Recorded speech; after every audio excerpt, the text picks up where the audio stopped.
کفر ٹوٹا خدا خدا کر کے گرب چشمہ سڑک کا مرمت اور تارکور کا کام آخرکار مکمل ہوا۔ عوام کی مسائل کے پیش نظر نیشنل ہائی وے اتھارٹی نے اس سڑک کا ٹیکہ جولائی میں دیا تھا، مگر ان ٹھیکیداروں کے پاس مشینری نہ ہونے کی وجہ سے یہ کام کافی تاخیر کا شکار ہوا۔ آخرکار اس کام کو NHA حکام نے ان کے بھی تعمیراتی کمپنی کو سونپا، جو اپنے معیار کے حوالے سے تعمیراتی کاموں میں ایک نمایاں نام رکھتا ہے۔ اس کمپنی نے 2 دن کے اندر اس کام کو نمٹا دیا۔ گرب چشمہ سڑک پر 50,000 کی آبادی واقع ہے اور سڑک کی خرابی کی وجہ سے مسافروں کو نہایت مشکلات کا سامنا تھا۔ اب یہ سڑک بن گیا جس پر علاقے کے لوگ نہایت خوش ہیں۔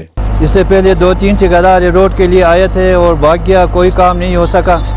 ابھی الحمدللہ شکر ہے کہ NKV کو حوالہ کیا ہے، کام اچھا ہو رہا ہے۔ انشاءاللہ ایسا آئندہ بھی ایسا کام ہونا چاہیے، ہم اس کا شکر گزار ہیں کہ وہ اچھا کام کر رہے ہیں۔ NKV کے پروجیکٹ مینیجر کا کہنا ہے کہ ملک کی ترقی یعنی سڑکوں کی تعمیر میں وہ کلیدی کردار ادا کرتے ہیں۔ ہمارا کوشش ہے NKV کا اچھا کام کرے، اچھا کوالٹی دے اور اچھا کوانٹٹی دے، اور لوگ خوش ہیں ہمارے کام سے اور خوش ہوں گے انشاءاللہ یہ کام سے NKV کا۔